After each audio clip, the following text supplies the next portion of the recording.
Subscribe करें और देखें एक दिल दहला देने वाली हॉरर स्टोरी। बिना घबराए बेल आइकॉन प्रेस करना ना भूलें।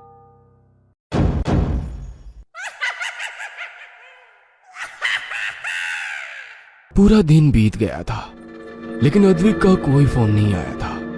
रोहित को लगा कि शायद नई नई शादी है, रूपल के साथ बिजी होगा। लेकिन इसी तरह एक के बाद एक दिन बीत गए। ना तो अद्विक का कोई फोन आया, ना ही रोहित के किए हुए किसी भी फोन का अद्विक ने कोई जवाब दिया। 3 दिनों के बाद ऑफिस में इंफॉर्मेशन आई कि अद्विक लापता है। यह खबर सुनते ही रोहित के पांव के नीचे से जमीन ही निकल गई थी। जो लड़का अपने नए जीवन की शुरुआत करने के लिए इतना उत्साहित था, अचानक कैसे और कहां गायब हो गया। अगले ही दिन अपने 2 दोस्तों को साथ लेकर रोहित उस गांव में अद्विक को ढूंढने के लिए पहुंच गया था। जिस समय रोहित गांव पहुंचा, दिन ढलने को था। चारों ओर घना कोहरा दिखाई पड़ रहा था। अद्विक ने बताया था कि साइड से गांव जाते समय जंगल के किनारे ही उस लड़की का घर था। इसलिए रोहित सबसे पहले रूपल से मिलने के लिए जंगल की ओर बढ़ गया। जैसे जैसे वो तीनों जंगल में आगे बढ़ रहे थे, ना जाने क्यों बढ़ते अंधेरे के साथ एक अजीब सा खौफ उनके मन में फैलता जा रहा था। दिन ढलने के बाद गांव का कोई भी आदमी उस जंगल में दिखाई नहीं पड़ रहा था। रोहित, कैसी डरावनी जगह है भाई ये। ना आदम ना परिंदा, दूर दूर तक बस बर्फ और कोहरा दिखाई दे रहा है। हाँ, जिस लड़की और घर के बारे में तू बता रहा था, उसका तो यहाँ नामो निशान भी नहीं है। तो खुद सोच, ऐसे सुनसान जंगल में कौन लड़की अकेली रहेगी। वही तो मैं भी सोच रहा हूँ यार। आखिर 3 दिनों में वो लड़की कहाँ गायब हो गई, और हमारा अद्विक भी। वे बातें करते हुए आगे बढ़ रहे थे कि तभी नीलेश ने टॉर्च की रोशनी में किसी लड़की को भागकर पेड़ के पीछे छिपते हुए देख लिया। वहाँ कोई है भाई? पायल की आवाज तो मैंने भी सुनी है, लेकिन इतनी रात गए सुनसान जंगल में लड़की कैसे आ गई? भाई, कोई चुड़ैल तो नहीं है? तू बकवास बंद कर। तीनों लड़की के पास पहुंच जाते हैं। ओढ़नी से अपना चेहरा छुपाए हुए वो तीनों को देखकर झट से पीछे घूम गई। कौन हो तुम? यहाँ क्या कर रही हो? वो मेरी बकरी जंगल में गुम हो गई है, उसी को ढूंढने आई थी। आप लोग कौन हैं? अच्छा, इसी गांव में एक इंजीनियर रहने आया था, उसे जानती हो? हाँ, वो तो बड़े ही भले आदमी हैं। अच्छा, उसकी एक लड़की के साथ दोस्ती थी। तुम जानती हो वो लड़की कौन थी? यही जंगल के पास उसका घर है। क्या कहा? जंगल में लड़की का घर? जंगल में लड़कियां नहीं, चुड़ैल रहती हैं। उनकी किसी के साथ दोस्ती नहीं थी। गांव में लोग कहते हैं वो किसी चुड़ैल के चक्कर में फंस गए थे। कई लोगों ने उन्हें समझाया, लेकिन वो किसी की सुनते ही नहीं थे। अकेले में बड़बड़ाते रहते थे, रात को जंगल में भटका करते थे। क्या बात कर रही हो? तो क्या रूपल नाम की कोई लड़की है ही नहीं? तो फिर अद्विक कहाँ चला गया? जरूर आपके दोस्त अद्विक को वो पिछली पैरी अपने साथ ले गई है। अब बस एक ही उपाय है, आप लोग मेरे साथ चलिए। हमारे पहाड़ों में ऐसा पहले भी हुआ है। सुंदर नौजवान लड़के इनका सबसे पसंदीदा शिकार होते हैं। अब तो बस बिरजू बाबा ही उस पिछली पैरी से आपके दोस्त की रक्षा कर सकते हैं। हाँ, अगर ऐसा है तो हमें बिल्कुल भी देर नहीं करनी चाहिए। कहीं ऐसा ना हो कि हम अद्विक से हाथ धो बैठे। हमें उन बाबा के पास ले चलो। नहीं बाबूजी, रात गहरी है। ऐसे में अगर किसी ने मुझे आपके साथ देख लिया तो बहुत बदनामी होगी। मैं कल सुबह आपको लेकर चलती हूँ।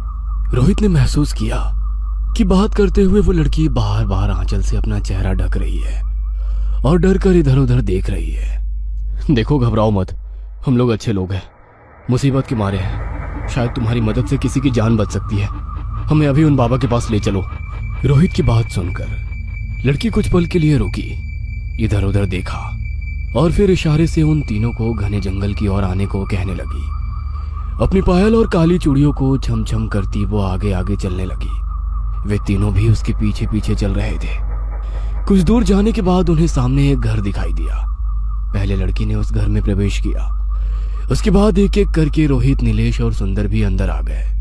अंदर आते ही लड़की के चीखने की आवाज सुनाई दी। मुझे बचाओ बाबूजी, बाबूजी मुझे बचाइए।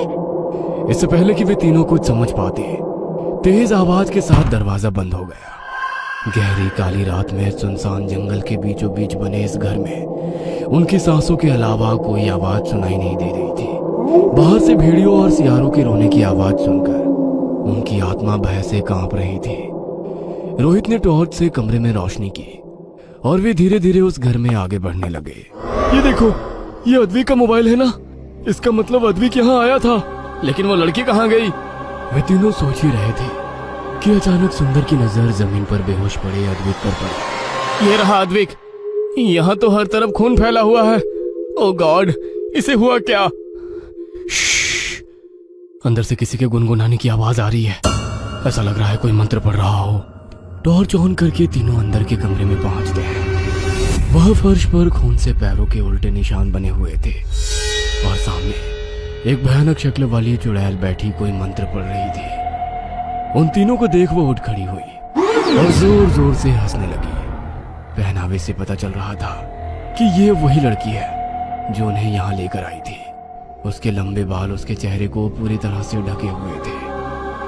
बालों के बीच से उसकी लाल लाल खून की तरह चमकती आंखें दिखाई पड़ रही थी। देखते ही देखते वह चुड़ैल लंबाई में बढ़ने लगी। उसका सर अब मकान की छत को स्पर्श कर रहा था।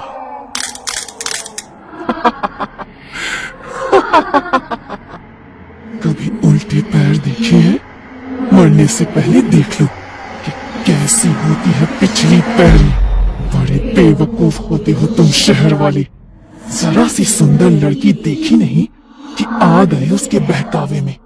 आज अमावस्या की रात है, तुम चारों की बलि देकर तुम्हारा खून पीऊंगी मैं। तुम्हें क्या लगता है तुम मुझे यहाँ लेकर आई हो? मैं तो तुम्हें देखकर ही समझ गया था कि तुम ही हो जवान लड़कों का शिकार करने वाली पिछल पैरी। फिर भी अपने शक को पुख्ता करने के लिए मैंने तुम्हारे साथ चलते समय पीछे मुड़कर तुम्हारे पैरों के निशान देखे जो उल्टे थे। अब तो मुझे पक्का यकीन हो गया था कि तुम एक चुड़ैल हो। अद्विक के गायब होने के बाद मैं लगातार उसका फोन मिलाता रहा, लेकिन उसने फोन नहीं उठाया। फिर मैंने अपने प्रोजेक्ट हेड को फोन करके सारी बातें विस्तार से बताई। उन्होंने गांव में पूछताछ कराई तो पता चला यहाँ रूपल नाम की कोई लड़की है ही नहीं। और अद्विक को अक्सर अकेले में कई लोगों ने हंसते बातें करते भी देखा था। जिस मकान की अद्विक बात करता था असल में वहां कुछ था ही नहीं। वो तो तुम्हारा रचा हुआ भ्रम जाल था। गांव के लोगों ने उसे समझाया भी, लेकिन वो तुम्हारे सम्मोहन में था।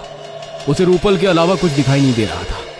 गांव के लोगों ने बताया कि यहाँ सैकड़ों सालों से पिछल पैरी घूम रही है जो ऐसे ही नौजवानों का अमावस्या को शिकार करती है। पिछल पैरी रोहित की बात सुनकर बहुत गुस्से में आ गई थी। गुस्से में वो जोर जोर से चीखने लगी और अपनी 3 फीट लंबी जीभ को हवा में लहराने लगी। देखते ही देखते कमरे में एक सी शक्ल सूरत को 4-5 चुड़ैल दिखाई देने लगी। बिजली की तेजी से वो रोहित के शरीर के हर पार निकल गई। अचानक ही पिछल पैरी सुंदर को घसीटकर दूसरे कमरे में ले जाने लगती है और बाकी की चुड़ैलें वहां खड़े होकर जोर जोर से हंसने लगती हैं। ये सब भ्रम है। असली चुड़ैल सुंदर को अंदर ले गई है। बाबा ने बताया था खून पीते समय ही त्रिशूल घोंपने से उसका अंत हो सकता है। रोहित दौड़ते हुए अंदर वाले कमरे में गया। वहां पर पिछल पैरी अपने पहने नाखूनों से उसकी गर्दन को चीर चुकी थी और अपने दांत गड़ाकर उसका खून पी रही थी। रोहित ने आओ दिखाना था बजरंग बली का नाम लेकर वो त्रिशूल उसकी कमर में घोंप दिया। एक तेज चीख के साथ पिछल पैरी के साथ साथ उसके सारे रूप जलकर भस्म हो गए। रोहित और नीलेश ने सहारा देकर सुंदर और अद्विक को उस घर से बाहर निकाला। अद्विक की हालत बहुत खराब थी। थोड़े इलाज के बाद सुंदर और अद्विक सामान्य हो गए। कहते हैं कि अद्विक को आज भी कई बार रात को अपने घर के बाहर कोई काले कपड़ों वाली स्त्री छिपकर उसे घूरती दिखाई देती है। ये कहानी आपको अच्छी लगी हो तो हमें सब्सक्राइब करें